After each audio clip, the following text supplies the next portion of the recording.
Pada malam hari ini kita akan bersama-sama merenungkan dari Mazmur 126. Mari kita bersama-sama melihat bagian firman Tuhan ini. Mazmur 126 saya akan bacakan bagi saudara-saudari sekalian. Demikian bunyi firman Tuhan. Ketika Tuhan memulihkan keadaan Sion, keadaan kita seperti orang yang bermimpi. Pada waktu itu mulut kita penuh dengan tawa dan lidah kita dengan sorak-sorai. Pada waktu itu dikatakan di antara bangsa-bangsa, Tuhan telah melakukan perbuatan besar kepada mereka. Tuhan telah melakukan perbuatan besar kepada kita, maka kita bersukacita. Pulihkanlah keadaan kami ya Tuhan, seperti memulihkan batang air kering di tanah Negeb. Orang yang menabur dengan bercucuran air mata akan menuai dengan bersorak-sorai. Orang yang pergi dengan menangis sambil membawa kantong benih, pasti pulang dengan sorak-sorai sambil membawa berkas-berkas gandumnya. Saudara-saudari sekalian, Mazmur 126 ini adalah merupakan salah satu mazmur dari kumpulan mazmur siarah. Ya, jadi yang dimaksud dengan mazmur siarah ini adalah mazmur yang dinyanyikan oleh umat Israel di dalam perjalanan beribadah ke Yerusalem. Jadi sambil mereka berjalan, mereka sambil menyanyikan mazmur dan mereka melakukan perjalanan menuju ke Yerusalem. Jadi mazmur siarah ini mereka nyanyikan selain untuk memberi semangat kepada diri sendiri, tapi juga memberi semangat kepada jemaat atau umat seperjalanan. Dan mazmur ini juga menjadi satu mazmur pujian dan ucapan syukur karena Tuhan telah membawa umat Israel kembali ke Israel setelah mereka ditawan di Babel selama 70 tahun lamanya. Dan akhirnya Tuhan memulihkan keadaan mereka. Ketika berada di Babel, kita ingat di dalam Mazmur 137 itu ada satu catatan di mana mereka menangis sedih. Di tepi-tepi sungai Babel kami menangis bila mana kami mengingat akan Yerusalem. Dan pada saat itu mereka akhirnya bisa kembali menginjakkan kaki ke Yerusalem. Hati mereka penuh dengan sukacita dan ucapan syukur. Jadi saudara-saudari sekalian, kita tahu ya sejarah pembuangan Babel itu karena orang Israel berdosa kepada Tuhan dan 70 tahun lamanya Tuhan membuang mereka di tanah Babel. Dan pada tahun 538 sebelum Masehi, yaitu Tuhan memakai Raja Kores mengizinkan mereka kembali ke Yerusalem. Dan hati mereka penuh dengan sukacita, sorak-sorai dan ucapan syukur. Kita melihat Mazmur ini adalah satu nyanyian mazmur ucapan syukur ketika Tuhan telah membawa mereka kembali ke Israel. Jadi kita perhatikan di sini kata kunci daripada mazmur ini adalah pemulihan. Pemulihan ya. Saudara, kata pemulihan atau restorasi ini adalah sebuah kata yang sangat-sangat indah sekali. Juga merupakan kata yang begitu menyenangkan di hati kita. Satu pengalaman yang sangat-sangat menyenangkan dan berkesan. Misalnya, ketika Tuhan memulihkan kita dari sakit yang berkepanjangan. Ketika sebuah relasi yang retak kemudian didamaikan kembali. Ketika kondisi ekonomi yang tidak menentu seperti sekarang ini, pada suatu hari dipulihkan oleh Tuhan. Betapa kita bersyukur kepada Tuhan. Atau saudara, mungkin Tuhan itu tidak memulihkan kita secara fisik. Dalam arti tubuh kita yang sakit ini belum disembuhkan. Tetapi Tuhan sangat mungkin memulihkan mental dan rohani kita. Dan itu pun satu pemulihan yang dikerjakan oleh Tuhan. Di Pluit ada seorang jemaat ya. Ibu ini rajin, dia biasa beribadah di Kebaktian Umum 1. Pagi-pagi jam 7 datang, ya rutin beribadah. Jadi saya mengenal ibu ini sejak dari zaman COVID, dia pakai masker sampai selesai COVID tidak pernah, maskernya itu tidak pernah copot begitu ya. Nah, selain itu memang wajahnya itu cemberut begitu ya, saya lihat ibu ini ada sesuatu begitu ya. Nah, bersyukur kepada Tuhan pada suatu hari ketika saya tunggu obat di apotek, saya ketemu ibu ini. Jadi sempat kita ngobrol-ngobrol dan ibu ini tunggu praktek dokter. Ternyata ibu ini dia menderita sakit ginjal di borderline. Jadi dia bilang ke saya, "Semu, saya ini harus jaga hati-hati ya. Kalau saya tidak jaga, saya ada kemungkinan sudah harus cuci darah. Jadi saya harus sangat berhati-hati." Oh, rupanya begitu, saya baru ngerti. Kenapa dia wajahnya itu begitu sedih ya, atau tidak ada sukacita. Satu hari sempat dia cerita sama saya, dia bilang, "Semu, saya punya keluarga beruntun ya dipanggil Tuhan. Dan saya ada satu ketakutan trauma kalau ada keluarga lagi yang tiba-tiba dipanggil Tuhan." Nah, Bapak Ibu sekalian, sesuatu hal yang terjadi dengan saya merasa surprise ya buat ibu ini ya. Beberapa minggu yang lalu, beberapa minggu yang lalu, saya melihat ibu ini sudah copot masker.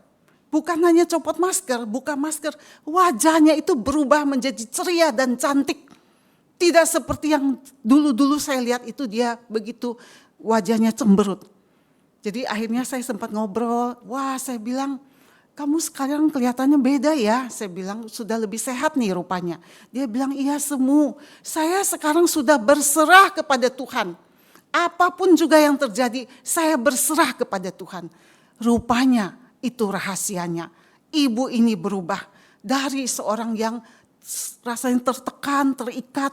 Ketika dia sudah berserah menyerahkan penyakitnya kepada Tuhan, dia berubah. Bahkan wajahnya kelihatan cantik dan ceria. Ini satu kesaksian yang nyata, saudara-saudari sekalian. Tuhan memulihkan kita. Belum tentu keadaan tampak di depan mata itu dipulihkan. Tapi bisa jadi Tuhan memulihkan kita secara mental dan rohani. Pemahaman kita, pengertian kita terhadap sesuatu persoalan itu diubahkan oleh Tuhan dengan menjadi perspektif rohani. Dari perspektif duniawi ini menjadi perspektif rohani. Itu pun satu pemulihan yang dikerjakan oleh Tuhan. Pemazmur mengatakan di sini, waktu Tuhan memulihkan kita, keadaan kita seperti orang bermimpi. Kenapa? Pemulihan itu yang mereka alami seperti mimpi bagi orang-orang Israel, bagi pemazmur ini. Mereka menerima sebuah blessing, mercy yang begitu luar biasa daripada Tuhan, yang sangat sulit mereka percayai. Demikian juga pemulihan yang Tuhan akan kerjakan, bahkan sedang kerjakan dalam kehidupan kita. Sungguh sesuatu hal yang luar biasa, yang kadang-kadang melampaui prediksi dan nalar kita. Seperti yang Paulus katakan, bagi dialah yang dapat melakukan jauh lebih banyak daripada yang kita doakan atau pikirkan. Seperti yang ternyata dari kuasa yang bekerja di dalam kita. Bapak, Ibu, saudara-saudara sekalian, percayakah kita akan janji Tuhan ini? Dia sanggup melakukan lebih banyak daripada yang kita doakan dan pikirkan. Karena Tuhan kita adalah Yehovah Rafa, Allah yang menyembuhkan. Dia adalah sumber pemulihan itu. Dan kita bisa mengalami pemulihan yang Tuhan kerjakan di dalam kehidupan kita ini. Yang kedua yang kita belajar dari Mazmur ini adalah sebuah ucapan syukur yang tak terhingga kepada Tuhan. Ucapan syukur yang tidak terhingga kepada Tuhan. Pada waktu itu mulut kita penuh dengan tawa dan lidah kita dengan sorak-sorai. Pada waktu itu dikatakan di antara bangsa-bangsa, Tuhan telah melakukan perbuatan besar kepada mereka. Tuhan telah melakukan perbuatan besar kepada kita, maka kita bersukacita. Jadi saudara-saudari sekalian, umat Tuhan mengucapkan syukur yang meluap-luap.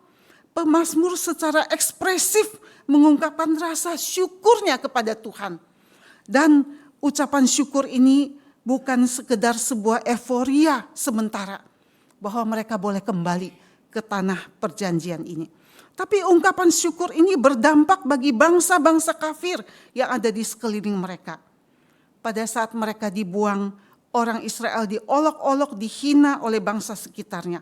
Mereka bukan hanya kehilangan harta benda, tetapi juga kehilangan harga diri dan identitas sebagai bangsa pilihan. Kini harga diri mereka dipulihkan kembali di hadapan bangsa-bangsa. Mazmur ini juga merupakan sebuah mazmur nubuat tentang pemulihan yang dikerjakan oleh Kristus di atas kayu salib. Mazmur yang menubuatkan pemulihan yang dikerjakan oleh Kristus di atas kayu salib. Hari ini bagaimana kita meresponi anugerah dan karya keselamatan Kristus bagi kita semua? Adakah kita juga menjalani kehidupan baru ini dengan sebuah ucapan syukur kepada Tuhan? Adakah kita mengungkapkan rasa syukur kita kepada Tuhan dengan antusiasme kita mengikut Tuhan dan melayani Dia? Ratusan tahun yang lalu di Afrika ada terjadi sebuah perdagangan budak-budak Afrika. Maka datanglah seorang bangsawan dari Inggris. Dia datang sengaja ke Afrika untuk membeli seorang budak. Dan pada waktu dia bertemu dengan seorang budak itu yang tinggi, besar, masih muda, gagah perkasa, dia tertarik dengan budak ini. Lalu dia beli, akhirnya dia bawa pulang ke Inggris. Lalu si bangsawan ini berkata kepada budak ini, "Saya dengan uang yang cukup banyak membeli engkau. Saat ini engkau boleh bebas, pakai waktumu, pakai tenagamu, bebas, tidak perlu lagi menjadi budak. Saya membawamu dari Afrika ke Inggris, tujuannya adalah supaya kamu mendapatkan kebebasan." Lalu budak ini dia sangat mengerti apa yang dimaksud dengan Tuan ini. Lalu dia bilang begini, "Tuan, Tuan sudah begitu bermurah hati kepada saya. Saya tidak rela meninggalkan Tuan. Saya rela seumur hidup mengabdi kepada Tuan sebagai tanda rasa syukur saya kepada Tuan. Tanda terima kasih saya kepada Tuan karena saya sudah dimerdekakan." Saudara-saudari sekalian, hari ini kita bukan lagi budak dosa. Kita ini adalah hamba-hamba Tuhan, anak Tuhan. Dengan rasa syukur apa kita berikan kepada Tuhan untuk menyatakan bahwa kita ini adalah milik Tuhan yang sudah dimerdekakan oleh Tuhan. Bapak Gereja Agustinus pernah merenungkan dan tidak habis pikir, bagaimana mungkin Tuhan yang Maha Kuasa kok bisa-bisanya membangun relasi dengan Dia seorang yang hina dan penuh dengan dosa? Bagaimana mungkin Tuhan yang Maha Kuasa kok bisa-bisanya membangun relasi dengan Dia seorang yang hina dan penuh dengan dosa? Agustinus menjadi sangat terkenal, namun dia tidak menjadi sombong. Dia bisa bertumbuh seperti demikian karena dia memandang dirinya sebagai orang yang bersedia diubahkan oleh Tuhan secara tuntas. Dia memandang dirinya sebagai seorang yang bersedia diubahkan oleh Tuhan secara tuntas dan habis-habisan. Saudara sekalian, apakah kita adalah anak-anak Tuhan yang menyediakan diri, membuka diri kita, menyerahkan diri, membiarkan Tuhan mengubah hidup kita secara tuntas dan habis-habisan sehingga kita boleh bertumbuh maksimal di dalam Tuhan? Saya percaya kita pernah mendengar istilah krisis kemapanan. Di dalam dunia psikologi, krisis kemapanan ini merujuk kepada kondisi ketika seseorang itu sudah mapan. Stabil pekerjaan, keuangan, keluarga justru membuat batinnya gelisah. Ya, kebingungan arahnya mau kemana karena sudah tidak ada gunung lagi yang bisa dia panjat. Sudah tidak ada gunung lagi yang dia taklukkan. Kaum pria kadang-kadang jatuh di dalam keadaan puber kedua. Saya harap tidak seperti demikian ya tisyong-tisyong di sini tidak seperti demikian ya. Lalu kemudian mungkin dia kemudian mencari sensasi-sensasi yang lain. Kita juga sering mendengar para artis ya di puncak karirnya, akhirnya mereka bunuh diri dan sebagainya. Karena hidup ini kosong, nggak ada lagi yang bisa dicapai. Nah saudara-saudara sekalian, mungkinkah krisis kemapanan ini terjadi di dalam kerohanian dan pelayanan seorang anak Tuhan? Pelayanan oke, pengetahuan rohani oke, persembahan oke, punya pamor reputasi yang baik di dalam gereja, diterima oleh semua orang. Mungkinkah krisis kemapanan ini juga terjadi di dalam kerohanian dan kehidupan kita? Kita merasa diri kita sudah cukup, tidak perlu lagi menuntut. Ya, sebelum hamba Tuhan khotbah, itu ada majelis di gereja kita suka bercanda begini ya. Saya udah tahu tuh si hamba Tuhan A atau B kalau mau khotbah apa sudah tahu saya. 3 poin A, B, C. Saya bilang kamu aja yang naik mimbar kalau gitu ya, gantiin kita begitu ya. Nah jadi terjadi satu krisis kemapanan. Saya beberapa waktu yang lalu belum lama ini saya sharing di pengurus saya ya komisi wanita. Saya bilang begini, usia saya sekarang ini hampir-hampir tidak ada lagi orang yang berani mengeritik saya atau menegur saya. Paling-paling suami yang menegur saya, itu pun jaga-jaga. Jangan sampai relasi suami istri itu terganggu begitu ya. Kadang-kadang anak lebih berani tegur kita. Benar, jujur ya, anak lebih berani. Apalagi suami saya ini yang begitu baik ya. Jarang menegur saya begitu ya. Begitu ya. Nah, saya bilang begini, saya berterima kasih, jujur dari hati yang terdalam saya berterima kasih kepada kalian ini teman-teman pengurus saya. Kalau kalian itu ada yang berani terbuka, berani jujur, memberitahukan semua, ini loh kelemahan semua begini, semua harus begini, begitu ya. Nah, saya bersyukur ada satu ibu, dia berani menegur saya, pengurus saya. Dan saya bilang benar apa yang dia katakan, seperti itu ya. Nah, jadi saudara-saudara sekalian yang saya ingin katakan begini ya. Bisa saja saya ini sebagai hamba Tuhan, yang melayani Tuhan sudah sekian puluh tahun, yang mengerti firman Tuhan sudah begitu banyak, saya terjebak di dalam satu keadaan krisis kemapanan rohani. Akhirnya saya sudah menjadi mandek dan tidak bertumbuh lagi. Karena saya merasa saya oke, ya. Orang lain menilai saya oke, tapi apakah Tuhan menilai saya oke? Saya rasa pasti tidak, ya. Kita sebagai manusia yang berdosa, masih banyak hal yang harus terus dibenahi, diperbaharui di hadapan Tuhan. Bersyukur kepada Tuhan, hari ini ada Roh Kudus. Ada Roh Kudus yang menegur saya kalau saya melakukan kesalahan. Ada firman Tuhan yang mengingatkan saya ketika saya saat teduh. Kalau saya melakukan hal-hal yang tidak berkenan kepada Tuhan. Bapak, Ibu, saudara-saudari sekalian, kiranya Tuhan menolong setiap kita. Tidak ada seorang pun yang sempurna di hadapan Tuhan. Kita semua adalah seperti yang Agustinus katakan. Kita adalah manusia-manusia yang tidak layak di hadapan Tuhan. Yang dimana Tuhan itu sudah memulihkan keadaan kita.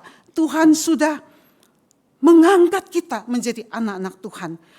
Kita berhati-hati, kita waspada, kita mawas diri. Jangan sampai kita terjebak ke dalam sebuah krisis kemapanan. Saudara, yang ketiga dan yang terakhir, doa untuk sebuah pemulihan yang sempurna. Doa untuk sebuah pemulihan yang sempurna. Dari ayat yang keempat sampai ayat yang keenam, pemazmur berkata, pulihkanlah keadaan kami ya Tuhan, seperti memulihkan batang air kering di tanah Negeb. Kemudian ayat 5 dan ke-6, ayat ini biasa seringkali dipakai untuk memberikan kepada kita satu dorongan di dalam kita melayani Tuhan, yang mencucurkan air mata pasti akan menuai dengan sorak-sorai. Saudara, pemazmur ini dalam pemazmur dalam bagian ini memakai satu hukum tabur tuai untuk mengingatkan kepada kita yang menabur dengan mencucurkan air mata. Ada janji firman Tuhan bahwa kita akan menuai dengan sorak-sorai. Pemulihan dan kembali ke tanah Israel adalah satu peristiwa pembebasan dari Tuhan yang luar biasa yang dialami oleh orang Israel. Namun mereka juga menghadapi satu realita, kondisi saat itu, yaitu orang yang sudah keluar dari penawanan, keluar dari tanah Babel, masih berada dalam kesukaran yang sangat besar. Dari sisi kehidupan pribadi, mereka harus berjuang keras, menabur dengan cucuran air mata. Mereka harus menata ulang kehidupan dan pekerjaan mereka. Dari sisi komunal, mereka harus membangun kembali tembok Yerusalem yang hancur dan membangun kembali bait Allah yang sudah dirobohkan. Dan kita tahu Nehemia membangun kembali tembok Yerusalem dan Ezra memimpin pembangun kembali bait Allah itu penuh dengan tantangan, penuh dengan air mata. Tetapi Tuhan tidak ingin mereka berpuas diri. Tidak perlu berjuang lagi. Tuhan ingin mereka bekerja keras, membangun dan menata ulang kehidupan mereka. Tidak mustahil pada waktu itu ada sebagian kecil, ya saudara-saudara sekalian, orang-orang yang belum siap untuk kembali ke tanah air. Karena mereka merasa sudah mapan, sudah nyaman dengan kondisi seperti demikian. Saudara-saudara sekalian, karena itu pemazmur memberikan sebuah dorongan bahwa mereka harus menabur dengan mencucurkan air mata. Mereka harus menabur, bekerja keras dengan mencucurkan air mata. Intinya, pekerjaan Tuhan itu tidak pernah berhenti hanya sampai kepada sebuah pemulihan. Setelah pemulihan, Tuhan ingin mereka berjuang dan menata ulang kehidupan mereka. Tuhan tidak ingin mereka di dalam zona yang nyaman dan aman. Tetapi Tuhan ingin mereka terus maju melangkah. Kadang-kadang kehidupan kita yang sudah mapan dan nyaman. Kadang-kadang Tuhan mendisturb kita, mengganggu kita dengan mungkin sakit penyakit, ya, dengan gangguan di dalam ekonomi, gangguan di dalam relasi dan sebagainya. Tuhan mengganggu kita, mendisturb kita, supaya kita yang dalam keadaan mapan dan nyaman itu, kita disadarkan kembali bahwa kita terus perlu menabur, dan juga terus improve diri kita. Tidak berhenti sampai kepada krisis kemapanan tersebut. Saudara-saudari sekalian, Tuhan melalui pemazmur ini, melalui pemazmur juga memberikan satu semangat kepada umat yang masih tinggal di Babel, supaya mereka segera kembali ke tanah air, supaya mereka membangun kembali negeri mereka. Saudara-saudari sekalian, biarlah ketika kita mengalami pemulihan oleh Tuhan, kita mengalami janji berkat firman Tuhan, kita responi dengan sebuah ucapan syukur kepada Tuhan. Mari kita dalam kehidupan kita selalu menghadirkan Kristus. Kemanapun kita pergi, dimanapun kita berada, kita menghadirkan Kristus. Sehingga karya Kristus di kayu salib, karya kebangkitan Kristus itu boleh menjadi maksimal. Karena hari ini anak-anak Tuhan setia, bersaksi, dan menyaksikan Kristus yang bangkit di dalam kehidupan kita masing-masing. Mari kita berdoa, kita datang menghampiri hadirat Tuhan.